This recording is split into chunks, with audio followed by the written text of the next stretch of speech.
It has entered the atmosphere. Something's flying ahead of it. Look, it's Wing Zero.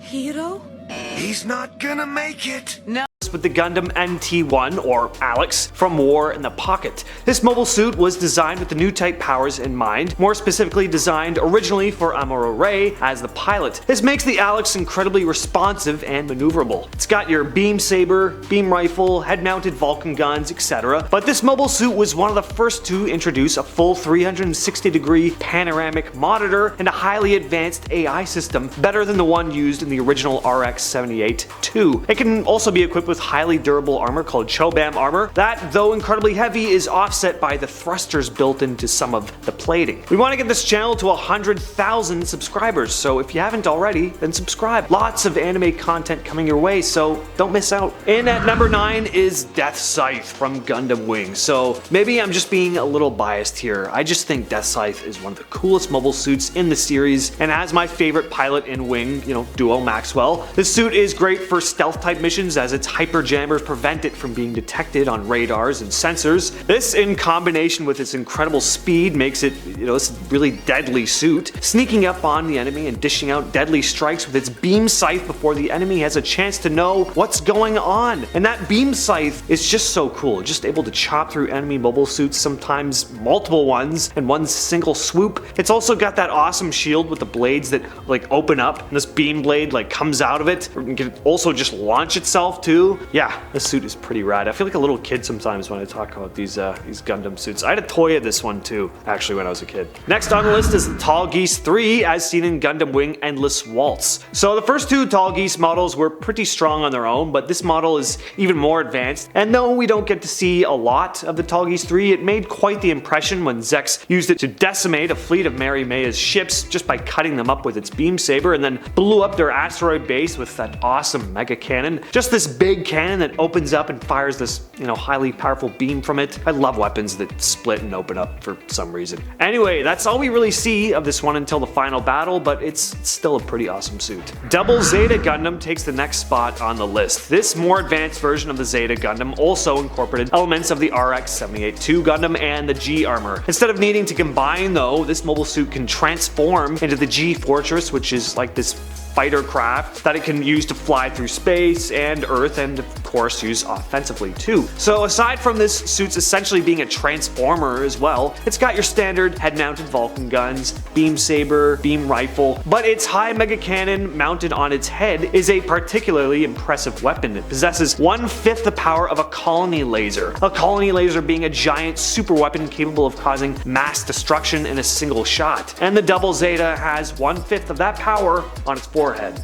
So, yeah. Up next we have the Destiny Gundam from Gundam Seed Destiny. While many mobile suits specialize in either close or long range combat, this suit is designed for multi-purpose fighting, being ideal for fighting at any distance. It's got some pretty cool armaments for starters, a beam sword and 2 beam sabers. Okay, pretty standard stuff, but the beam sabers also double as beam boomerangs. Pretty cool. It's also got beam cannons that it can fire right from its palms, and a beam rifle and shield for defense, which is alright, cool. But its high energy long range rifle is even more powerful, having been seen destroying an entire battleship with just one shot. And Destiny's beam shield generators create a powerful energy shield able to defend against even stronger attacks than the standard shield. Next up we have High New Gundam, which appeared in the novel Char's Counterattack, Balter Chica's Children. Not sure how to pronounce that, it's only a novel. It's similar to the New Gundam in that this was the design originally proposed for the Char's Counterattack movie. Its Psychomo system allowed it to be controlled via brainwaves, making it a very responsive suit. In terms of its armaments, it has a beam Gatling gun built into its forearm, also doubling as a beam saber, as well as 2 extra beam sabers stored on its funnel racks. And they're pretty cool. Much like the New Gundam, these beam sabers have that extra beam that comes out from the bottom of the hilt. Reminds me of a bit of like Darth Maul's lightsaber. And speaking of fin funnels, the High Nu has 6 that can of course be launched and controlled remotely. This suit also has a hyper mega bazooka launcher strong enough to one-shot a large battleship. I really dig the design of the High Nu too. It's like depicted as blue sometimes, but the purple and white design is what I really love. You don't see a lot of purple used much in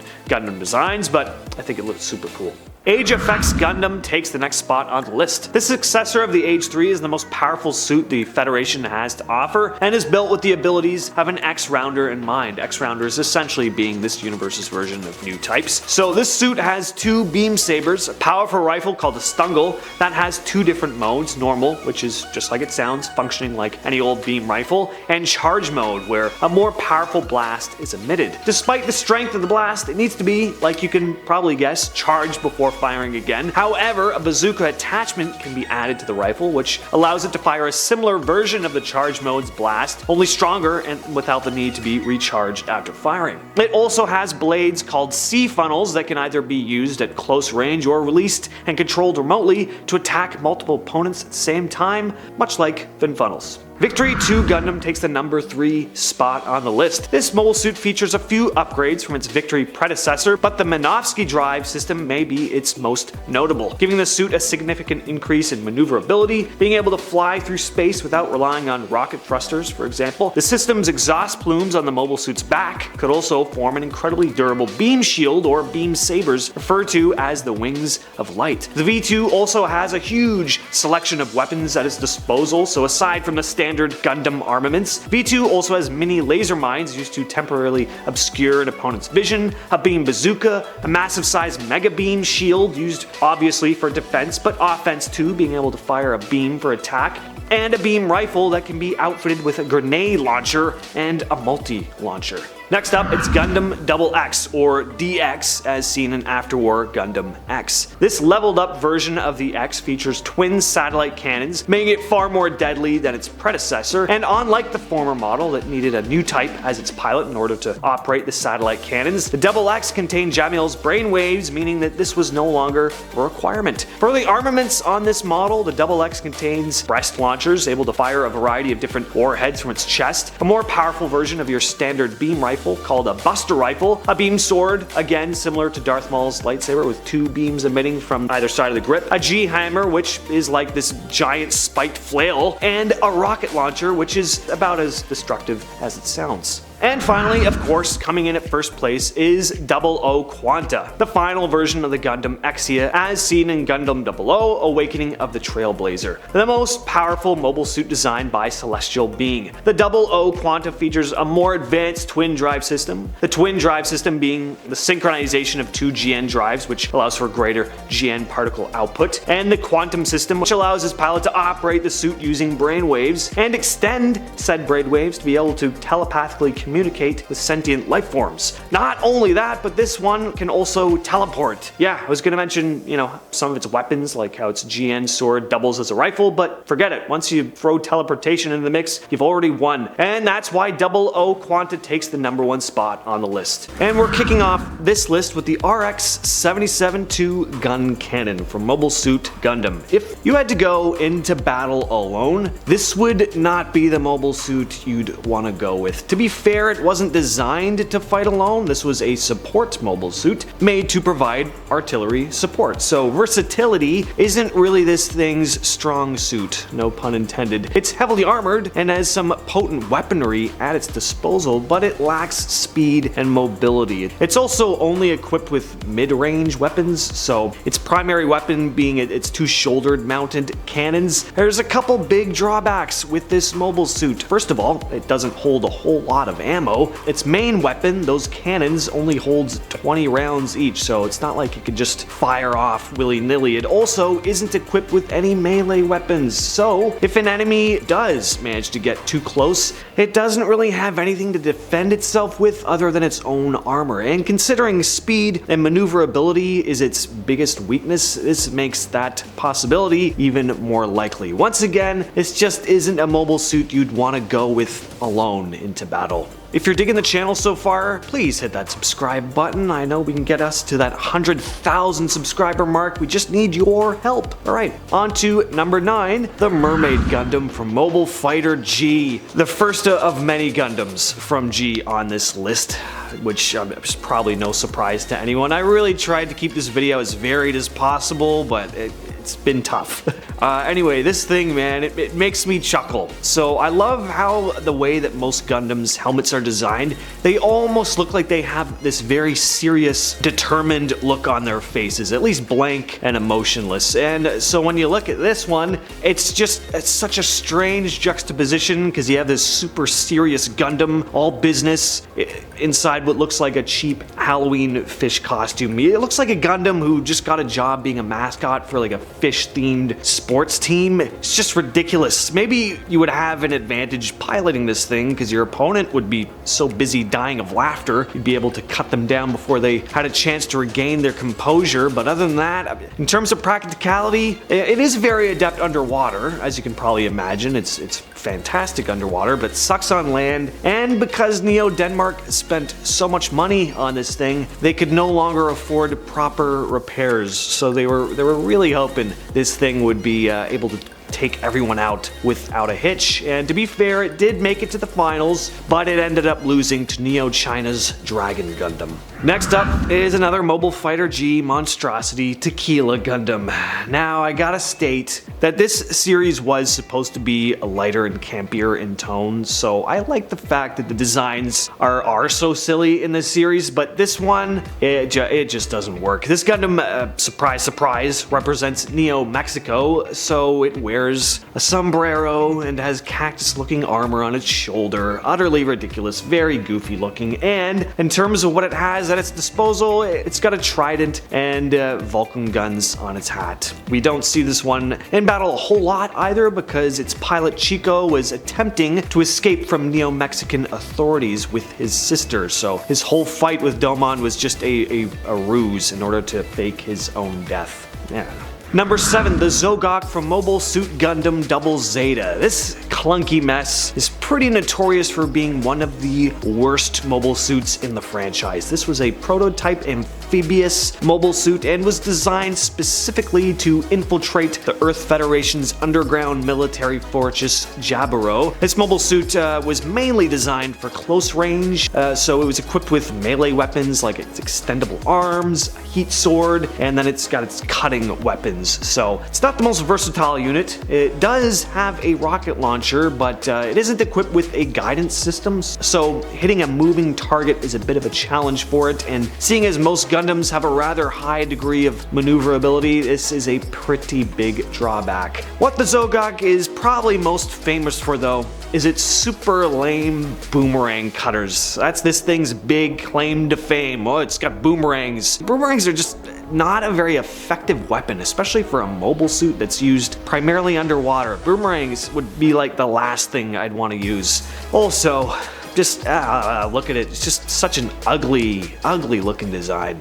Next up from Mobile Suit Victory Gundam, it's the Sandhogue. So to be fair, this thing wasn't designed for combat. It's a mobile worker, a repair unit that's made to crawl around on space colonies to make repairs. It is equipped with weapons for defense though. It can carry beam launchers in its many hands and has a tail beam string launcher that comes out of its rear end, or I guess it's thorax in this case. It's kind of a cool looking mobile suit actually, definitely unique at least, but it's not very practical. For starters, it requires 3 pilots to operate it, which is a kind of a big drawback. That requires a considerable amount of coordination, even if it is just being used for repairs. I'd rather just operate something I can use on my own. But if you did have to fight in this thing, yeah, you'd have to be even more synchronized with your fellow pilots in order to stay alive. I'd also rather have a weapon out in front of the unit so I could actually see where it's going instead of having it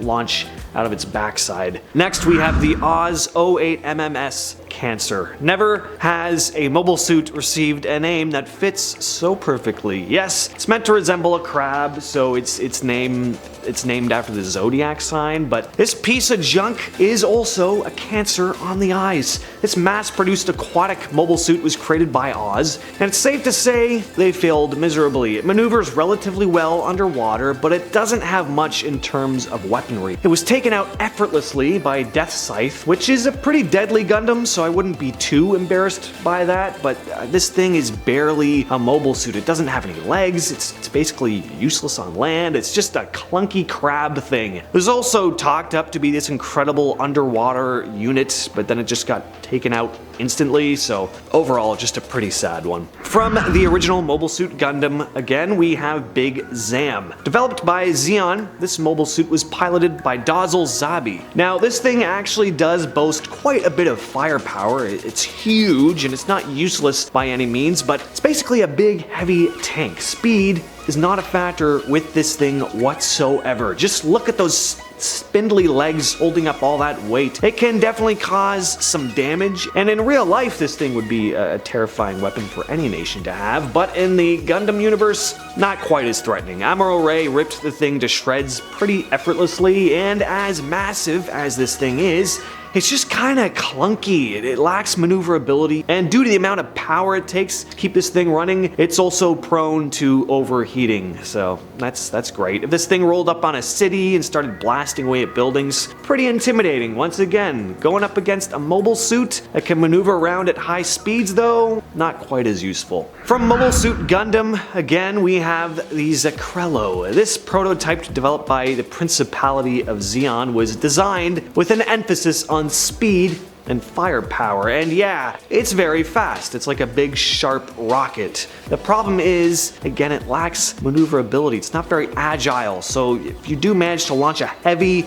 attack on it, it'll likely just fly right into it, or at least have trouble dodging it. It was destroyed by Amuro Ray with, again, little to no effort. He just jabbed his beam saber right into the thing's cockpit, and then it just blew up. Good riddance. In terms of design, that's where this thing really falters. Like, yikes. It kind of looks like a vehicle from Mario Kart rather than one of the slick mobile suits we typically see in the series. Its thrusters look like giant flashlights. It has this face that looks like it's really mad, except you can't really take it seriously because it looks the way it does. And I say face, but I suppose none of these things really have faces, but it's designed to appear like a face, you know what I mean. It's pretty hard to find anyone who likes this thing, but hey, if you do, then enjoy. Somebody has to. And at number 2, we have the Mandela Gundam.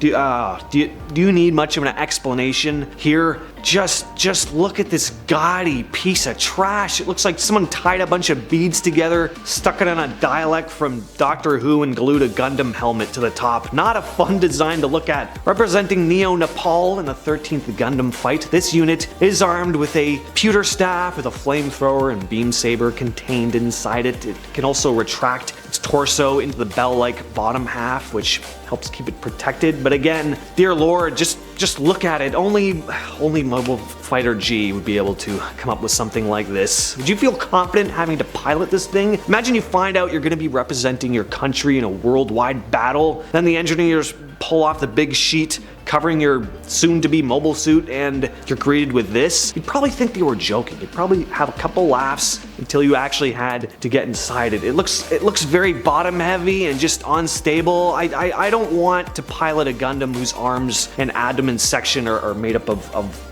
balls. And coming in at our number 1 spot, it's Nether Gundam, typically referred to as the Windmill Gundam. Once again, this one is from Gundam Mobile Fighter G. Once again, I really tried not to fill up this list entirely with G Gundams, but it's so tempting. It's a really fun series, but there's no doubt it has the goofiest mobile suit roster in the entire franchise. Nether Gundam represented Neil Holland in the 13th Gundam fight, and as its nickname suggests, it's a Gundam disguised as a windmill. It's hilarious, but also one of the lamest things I've ever seen. Any kids from Holland who were watching this show must have been kind of disappointed when this guy showed up. Windmills do not instill fear in anyone. They look peaceful and serene. Not only does this thing look lame, but it was also used in the lamest way possible. It sat out for most of the competition, just waiting for everyone to take each other out so that it would have a spot in the finals. Not the worst strategy, but not something I'd be all that proud of. As for its armaments, we're kicking off this list with Mikhail from Gundam War in the Pocket. Mikhail was a member of the Cyclops team and piloted the Campfire. He went up against Gundam Alex and exhausted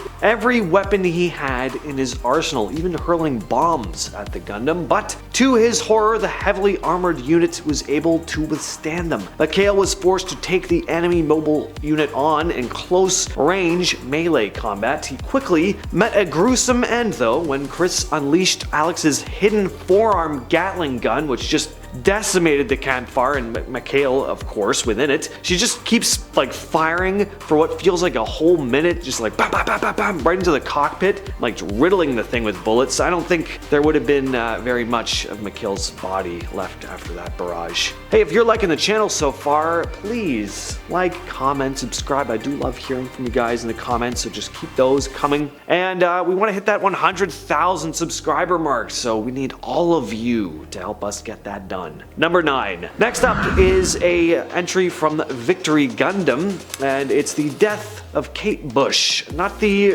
running up that hill Kate Bush. She's a real person, and thankfully she's still alive. This is the fictional anime character Kate Bush, a member of the Shrike team. Kate went into battle along with her other teammates against Vespa. During the battle, the mass driver of the spaceport they're fighting in is hit, and Kate goes to like hold it up in order to prevent it from collapsing. But now she's unable to defend herself, and an enemy pilot named Quan Lee sticks his beam saber straight into the cockpit of her mobile suit, eviscerating her instantly. Death by beam saber, basically just a massive sized lightsaber.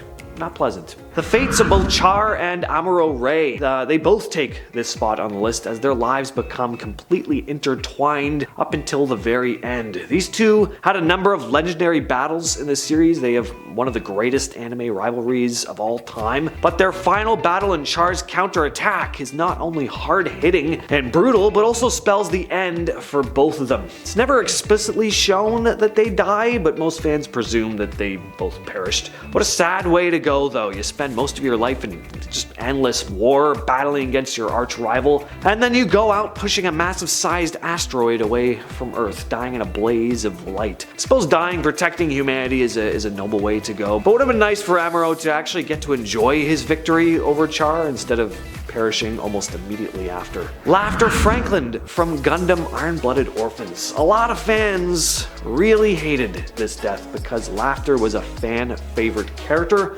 with a lot of potential, and the fact that she was taken out in such a swift, brutal fashion got under a lot of people's skin. Again, this one is pretty brutal though, for the sheer realistic imagery alone. She's not in a big mech battle. She doesn't die from a laser blast or a beam saber. She's just shot in a teddy bear store, no less. And the juxtaposition of that alone makes this even more dark. It just comes like out of nowhere. 6 shots, when you watch her just go down. What makes it even worse though is Azzy discovering her lifeless body, covered in blood, broken glass everywhere. She can't even believe it. She's silent a little bit at first, and then this scream of like pure despair comes out of her. Like, very dark scene. Cassilia accomplished quite a bit in her life. At just 24, she was given command of the Zeon Army's mobile assault force and made major headway in the war. But taking Char under her wing ended up being the first and worst mistake she would ever make. But we'll get to that in a sec, because Cassilia's life starts to fall apart before Char turns on her. First, her father dies, which obviously sucks, but then she finds out her brother was responsible for his death, which, you know, the only thing worse than one of your parents dying is finding out your sibling did it, right? And she's forced to take out her own brother, again, pretty gnarly, even considering the circumstances. But this act led to many of the soldiers loyal to her brother to just up and split, which was bad timing because considering they were in the middle of a battle, well, they were now losing. Cassilia is now forced to retreat, but just when she decides to make that decision, Char shows up. Turns out Char had a real bone to pick with the Zabi family, as they were responsible for the death of his father. So Char fires a laser right into the cockpit window that blasts right through Cassilia's head before her entire crew is destroyed.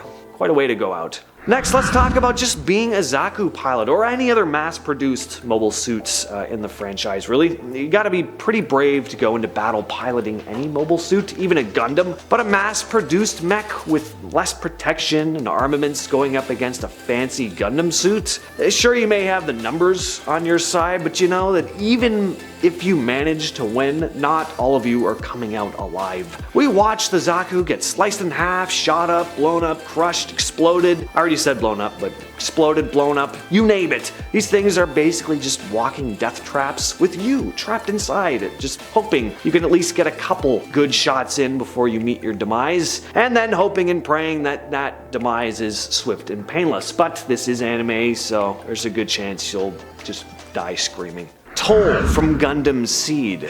This poor kid. He tried to swoop in with a heroic entrance and instead got absolutely destroyed, and a death so overly brutal that it's almost comical. Toll was a good friend of Kira's and was supremely loyal to him, and was there to help the crew of the Archangel any way he could, which ended up costing him his life. He soon became pilot of the FX-550 Sky Grasper and aided in a battle against the Gundams stolen by Zaft. The first battle was a success, but very soon after a second battle ensued, and as Kira battled Athrun in his Aegis, Toll suddenly swooped in from the sky to help his friend, and Kira was like, "No, like, get out of here, stay away," and he really should have listened, because what happened next was just downright cruel. Athrun whipped his shield at Toll, which just cut right through the Sky Grasper and right into the poor guy's body, cutting him in half before the whole ship just exploded. The death of Oin Young.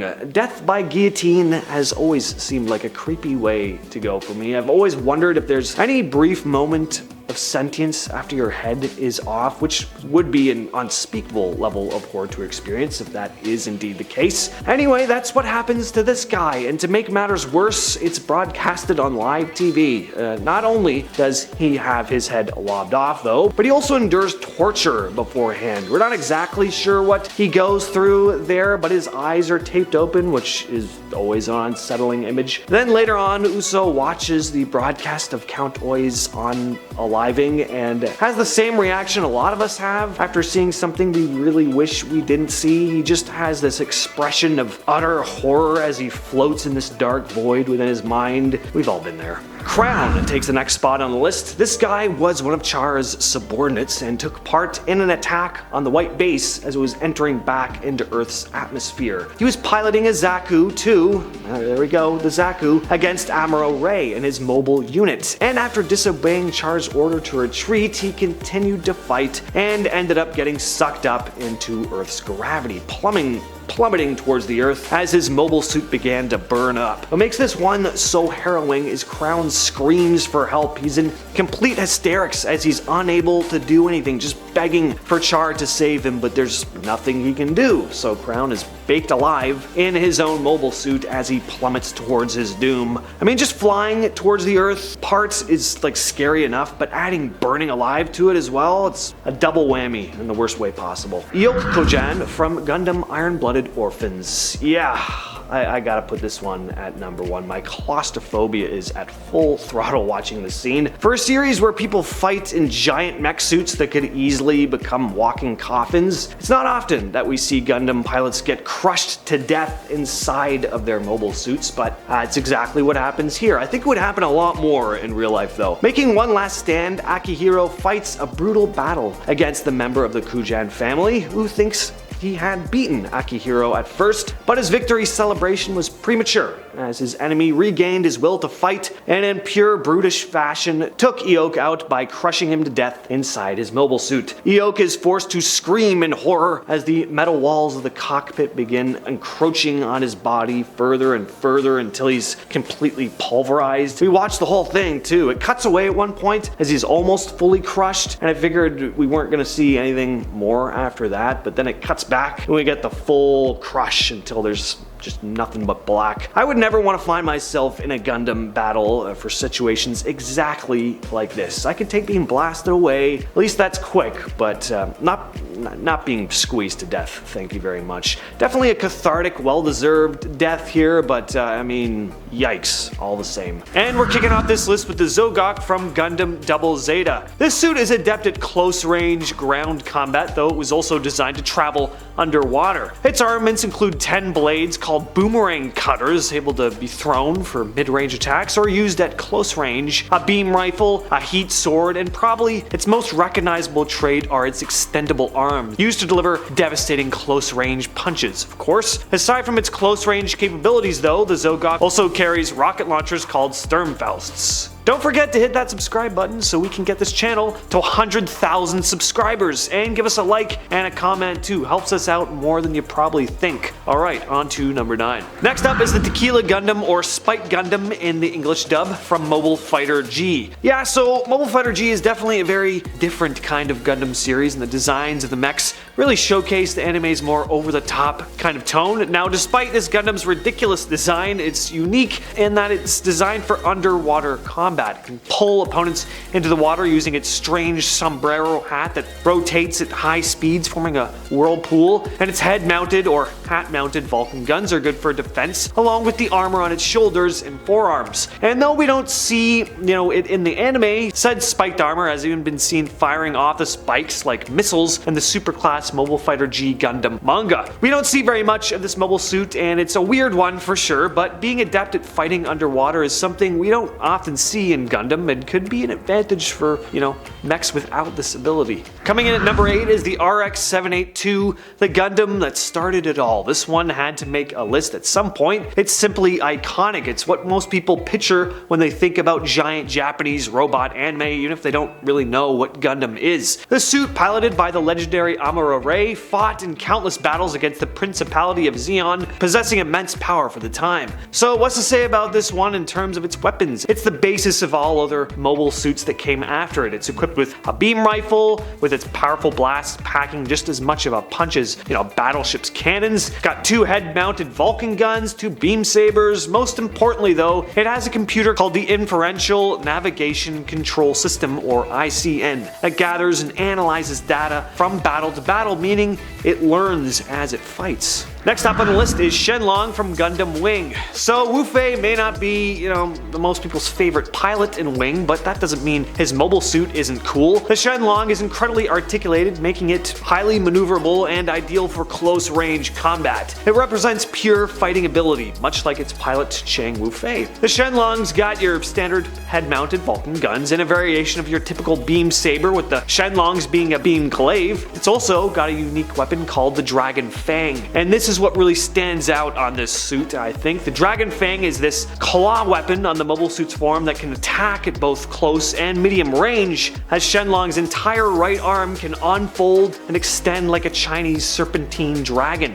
And what do dragons do? They breathe fire. So this weapon isn't just a cool looking claw dragon thing, it's also got 2 flamethrowers built into it. It also has sensors built into its chest and shoulders that detect its opponent's weak spots during battle. This makes dishing out precise, devastating blows even easier. Next on the list is Dragon Gundam, also from Mobile Fighter G. This suit is able to fight in virtually any terrain, and if you thought Shenlong's Dragon Fang was cool, the Dragon Gundam has essentially 2 of those, 1 on each forearm. Only the suits are called Dragon Claws, 2 fang-like weapons that can extend and clamp down on enemy mobile suits, and yeah, they also shoot fire. It also has beam weapons referred to as Feilong flags. These are highly versatile, able to be used offensively both at close or long range, hurling them like spears. They can also provide a protective shield for the mobile suit as well as entrap its opponents. Domon fought against this suit with God Gundam, which ended in a draw, proving this suit to be pretty powerful.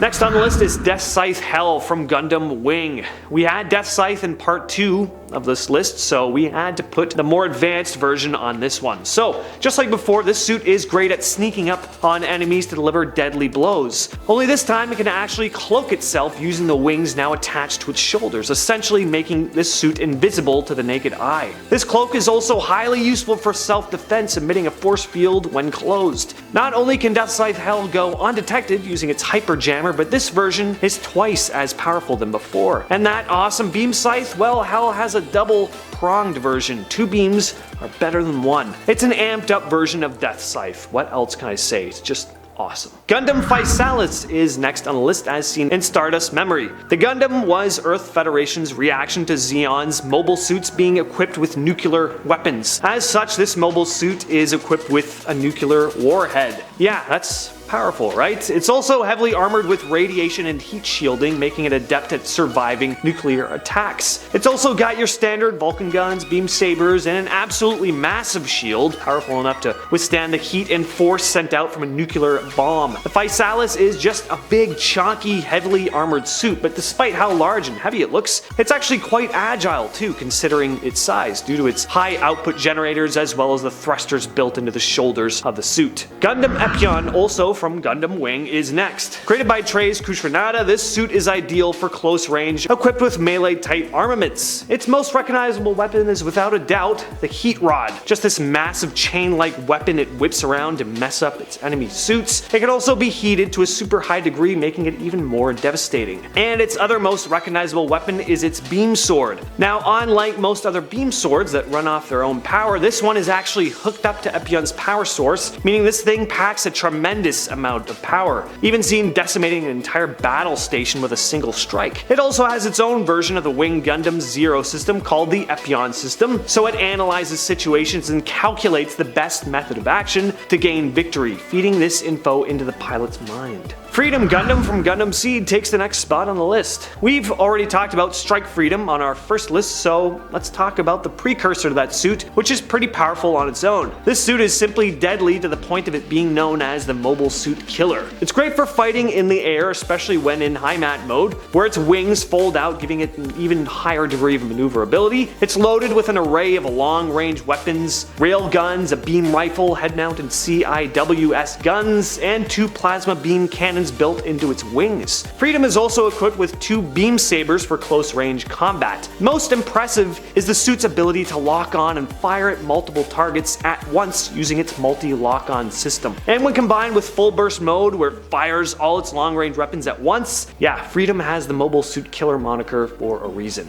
And coming in at number 1 is Psycho Gundam Mark II from Zeta and Double Zeta Gundam. This suit is absolutely massive, one of the largest mobile suits in the entire franchise, twice the height of the RX-78, for example. Like its predecessor, the Mark II has the Psycho Mu system, meaning it can be controlled just with a new type pilot's thoughts alone. Considering just how massive this thing is, you can only imagine it's packed to the gills with weapons. 20 mega beam cannons can be found spread throughout the mobile suit's shoulders, legs, and skirt armor. 3 scattering mega beam cannons, all of said beams can be redirected in midair using the mobile suit's reflector bits. Its forearms can be detached to fire at the enemy as well as emit their own beam sabers, and my absolute favorite feature of this suit is that its fingers double as beam cannons. This one is just overkill at its absolute best. And we're kicking off this list with Sazabi from Mobile Suit Gundam Char's Counterattack. Piloted by one of the most famous villains in the series, Char, this mobile suit is built with his new type powers in mind, allowing him to control a unit as if it's, his own body.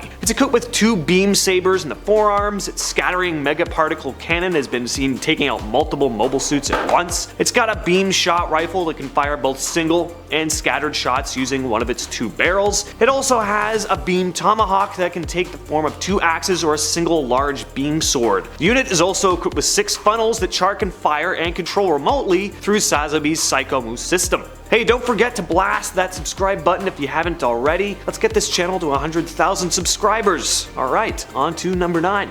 And next on the list we have the big bad of Mobile Fighter G Gundam, Devil Gundam. Originally created with good intentions by Dr. Kashu, this mech is very unique in that it has the ability of self-regeneration, self-multiplication, and self-evolution. Almost like every other Gundam too, this one actually became borderline sentient. It's like a giant bioweapon, able to regenerate and repair itself from injury, and was even able to generate its own army of mobile suits known as the Death Army. That Devil had under its command, though not particularly, powerful on their own, their vast numbers made them a threatening presence indeed. This Gundam was also able to take on other forms through its ability of self-evolution, and even evolved to such a degree that it was able to destroy an entire planet. Next up we have Gundam Exia from Gundam 00. This unit is perfect for melee fighting and is simply devastating at close range. Part of what makes this Gundam, as well as the 3 other units created by Celestial Beings, so effective is their powerful GN drives, giving them an almost infinite power supply. Not only that, but these GN drives also emit GN particles that scatter radar frequencies, making them great for taking enemies by surprise too. The Exia is equipped with several weapons, again mostly useful at close range, range. Equipped with several swords, including short and long blades, its massive GN sword uses GN particles to cut through almost anything. It also doubles as a beam rifle, awesome. Its GN beam saber and beam daggers are made entirely of GN particles, and its shield can form a force field of sorts using GN particles. Great for absorbing attacks. On top of its close range weaponry, Exia also has its GN Vulcans mounted to its forearms. Though they don't provide a whole lot of, power, they're good for overwhelming or distracting an enemy with a barrage of rapid fire attacks.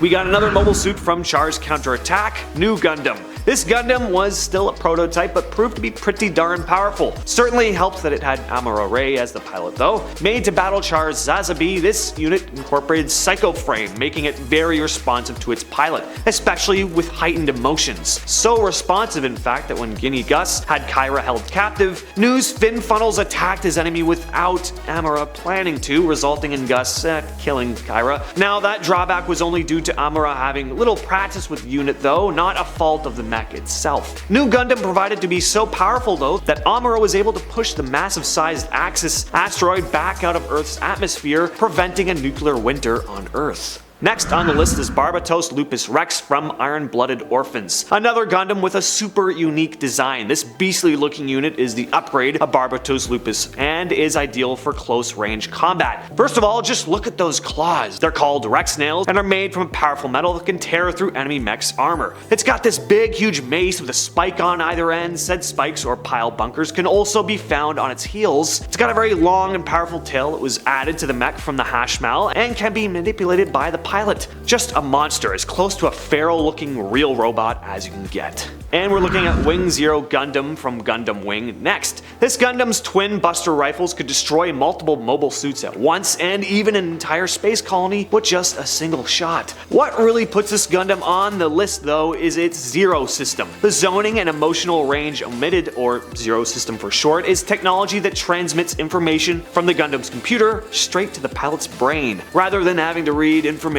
from a pesky computer monitor like some regular old normie. The Zero system essentially transmits what actions the pilot should take in order to win a battle by collecting large amounts of data through its many sensors, analyzing a situation and outlining the best outcome. Sounds too good to be true, right? Well, there is a drawback. The system prioritizes winning above all else, even above human life, including the life of its own pilot. Yeah, this suit could easily overwhelm its pilot and take over completely if they don't possess the mental strength to harness it.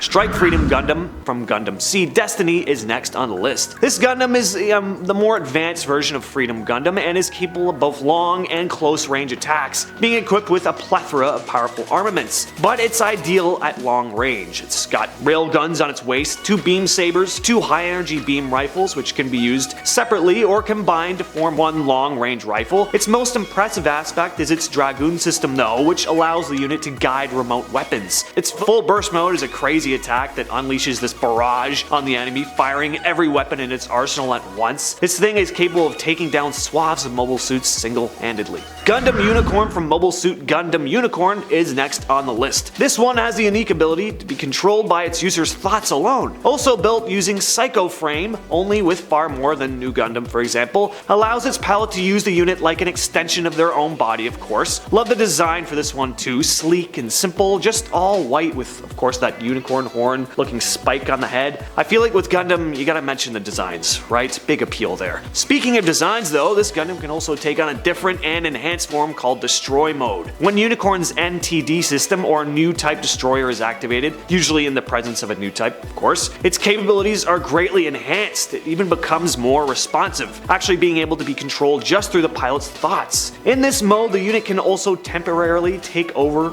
other new type weapons, though this puts a lot of strain on the pilot, understandably. Controlling, more than one giant piece of weaponry with your mind alone would be pretty taxing on the brain, I'd imagine. And at second place is God Gundam, the main mech in the much lighter but definitely fun Mobile Fighter G series. Yeah, with a name like God Gundam, you better have a pretty powerful mech on your hands. This suit moves as an extension of its pilot's body, mimicking his movements, and along with your standard fare, head-mounted Vulcan guns, shoulder-mounted cannons, a beam sword, this Gundam sports a wide list list of special attacks, and its hyper mode increases its performance by 30%. God Gundam can perform a particularly powerful attack called Bakunetsu, God Finger, whereby all its energy is focused into its hand. It can fire the focused energy out kind of like a ki blast from Dragon Ball, or even cooler, press its hands right into an enemy mobile suit and then using a second technique called Heat End, completely obliterate the enemy from the inside out. Personal favorite mobile suit?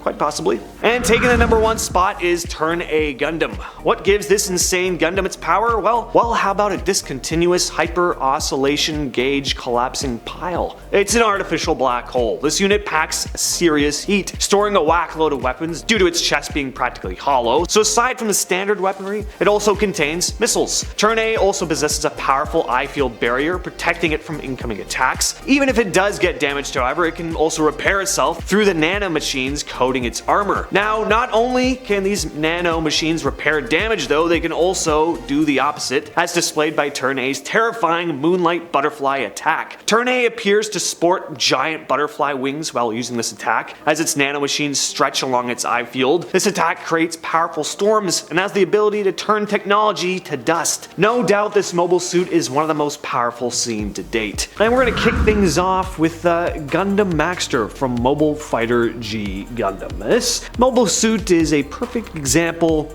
of just throwing everything at the wall and just seeing what sticks. It represents Neo America, so what does it have? It's got shoulder armor that doubles as a pair of boxing gloves, knuckle dusters, it can ride its shield like a surfboard, and its armor resembles football padding, American football padding for you European folks. It's not the worst Gundam the franchise has to offer, certainly not within Mobile Fighter G, that's for sure, but it's silly without a doubt. How do we make an American Gundam? Football pads, surfing, boxing, cowboy guns on the hips, and a bunch of those, I mean, aren't really even American. Surfing, does that originate in America? I don't think so. Boxing, you know, I don't know. But anyway, at this point you might as well just give the thing a hot dog while you're at it. If you're digging our channel so far, don't forget to hit that subscribe button and like and comment down below. It really helps us out quite a lot. Alright. Number 8. The new Type Use Prototype Gundam from the MSV90 design book. This unit was a prototype developed from Gundam Alex, now imbued with Xeon's Psychomo system, so it can be controlled with the pilot's brainwaves, which is also cool, but in terms of armaments, this unit isn't equipped with much other than the wire-guided bits located on various parts of the frame, and even if the unit did happen across an extra beam saber or beam rifle to use in battle, it wouldn't be able to use it because for some inexplicable reason, the Gundam has no hands. Yeah, can't grab anything. Pretty major drawback there. Not even a pair of claws or anything. And in terms of its design, you know what? I gotta say, I kinda dig the hot pink. It's definitely unique, but it certainly isn't for everyone. It just looks like the 80s threw up all over this thing. Number 8, we have the gun tank from the original Mobile Suit Gundam series. It's the top half of a Gundam attached to the lower part of a tank. But why? I feel like either one of these things would be fine on their own, just have a tank or a Gundam. What is gained by combining those two things? Well, maybe, I mean, they're both cool things, so combining them seems like a good idea. That's the only benefit I can really think of. The downside is that it isn't amazing when it comes to maneuverability, at least compared to other mobile suits in the series. It can't turn its torso, which makes firing at fast-moving targets rather difficult, as you could probably imagine. It would do great in a real-life battle scenario, but in a universe with giant mechs that can move at high speeds and jump through the air with jets, a gun tank has a pretty major disadvantage. The thing is there really for support, not for fighting on its own. It isn't even equipped with any close-range weapons, and to be fair, how useful would this thing really be at close range anyway? Next on the list we have the Zoc from Mobile Suit Gundam. These amphibious mobile suits were developed by the Principality of Zeon during the One-Year War. I feel like a lot of Zeon's mass-produced mobile suits were intentionally made to look goofy, just to show off how slick and cool the RX-78-2 looked. I still really like the original Zaku though, but there's a reason why the Zoc isn't as fondly remembered as those two units, or even remembered much at all. Quite frankly, it's a pretty goofy looking mech. Just looks very squat and stiff. And it is. These suits had legs, but they couldn't actually walk on them. The Zoc can only maneuver around by hovering with its jets, which is cool and all, but it would use up quite a bit of fuel. It's equipped with tons of particle cannons, which give it the ability to fire in pretty much any direction, which is probably the only positive about this unit, because other than that, these things are just top heavy and clunky, and their design leaves quite a lot to be desired too. At number 6 on the list we have Zebra Gundam. Yeah, it's another Gundam from Mobile Fighter G. Again, I'm really trying not to fill this list up with nothing but Gundams from this series, but oh yeah, what a feast for the eyes. A feast of garbage. Only in a silly series like Mobile Fighter G Gundam could something this outlandishly bad ever exist. And personally, I really do enjoy Mobile Fighter G for that reason. It's wild and crazy and just embraces it, but that doesn't mean this is, you know, good. This Gundam represents Neo Kenya, so it's got a zebra motif. It looks more like a giant zebra with a mecha motif. 80% zebra, 20% Gundam, 100% yikes. All this thing has is a javelin and a shield too, so not the most versatile when it comes to armaments. It's really only as good as its pilot Kanta, which he did make it to the finals before finally being defeated by Domon. At number 5 we have Jumping Gundam. Now I placed this one at number 5 because I really can't tell if this is awful or incredible, so I just had to put it right in the middle. It's utterly ridiculous, no doubt, but it's so ridiculous it almost goes full circle into being fantastic again. I don't know, you be the judge. So this one was only featured in a one-shot manga, and I can kind of see why. This is a Gundam in the form of a giant kangaroo, complete with a pouch that carries a small baby kangaroo Gundam inside of it. And to top it all off, Jumping Gundam is piloted by an actual kangaroo, a talking boxing kangaroo named Kangi. Yes, folks, this really exemplifies that real robot term that Gundam is so famous for. Drama, the horrors of war, interplanetary politics, and Kangi the kangaroo. Yeah, you could probably guess what Gundam series this manga is from. And next up, speaking of that same series, Matador Gundam. If you thought Zebra Gundam was bad, just look at this. I wonder if this thing is supposed to look like a bull. Can't quite tell. Dear Lord, the bull-faced chest armor makes this thing look so clunky and just unevenly shaped. It looks like it's been shrunk and warped in Photoshop. And the giant septum piercing on the bull's nose looks fine at first, silly, but okay. It's meant to be a bull, a little on the nose, but fine. Looking at the unit as a whole though, it looks like a Gundam with a giant inflamed belly button piercing, so not great. This one represents Neo Spain, and it specializes in ramming into its opponents. Those giant horns are heated. The limbs and head can retract into the torso, turning the unit into a giant bullhead, where the pilot can use its rocket boosters to send it ramming into its opponents. Rather than a beam saber, this Gundam has a beam cloth that it can emit from its forearm. Yep, so it's a Matador. At number 3, we have Jester Gundam. Once again, from Mobile Fighter G Gundam.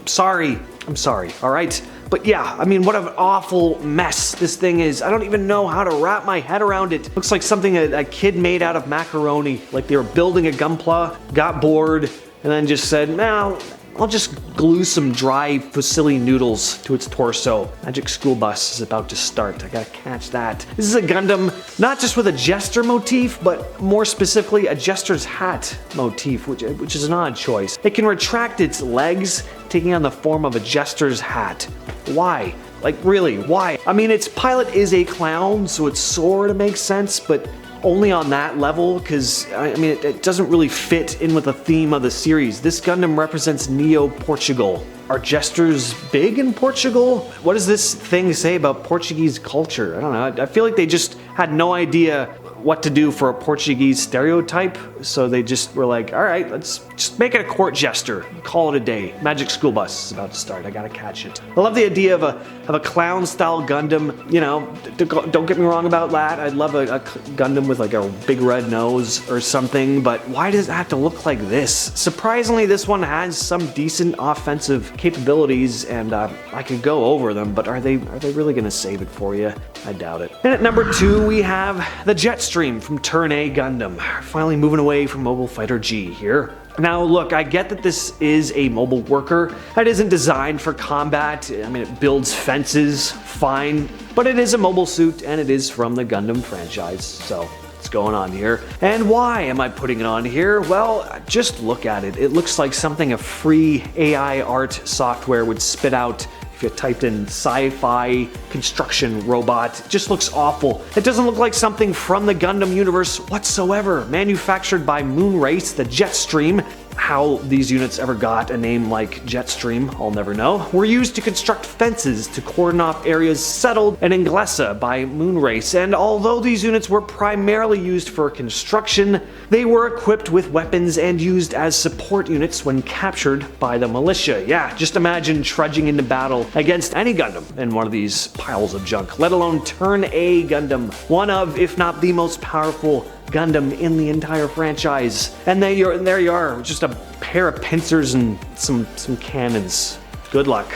And coming in at number 1 is the Geno Ace from Mobile Suit Gundam Age. This was a mass production mobile suit and the main one used by the Earth Federation's forces. These mobile suits were basically weaponized versions of the Desperado, which was a construction mobile worker suit. So yeah, these units weren't even originally designed for battle. Not a great start there. These suits had a variety of different weapons, but they were just no match for their enemy mobile suits. And for over 10 years, they just got absolutely trounced. They never had a victory. They're equipped with beam spray rifles, which are basically useless against the Vegan mobile suits. Just can't even pierce their armor. Useless. They have crummy little shields, heat sticks, which once again do very little damage. I mean, they don't do any damage to the enemy, alright? Just real sad mobile suits. Even their design is boring. I mean, sure, we got some crazy stuff in Mobile Fighter G, but at least those are unique. Put this thing in a lineup of mechs from generic games or series and you wouldn't be able to tell the difference. So there you have it. With that said, I've been your host James, and I'll catch you, yes, you specifically,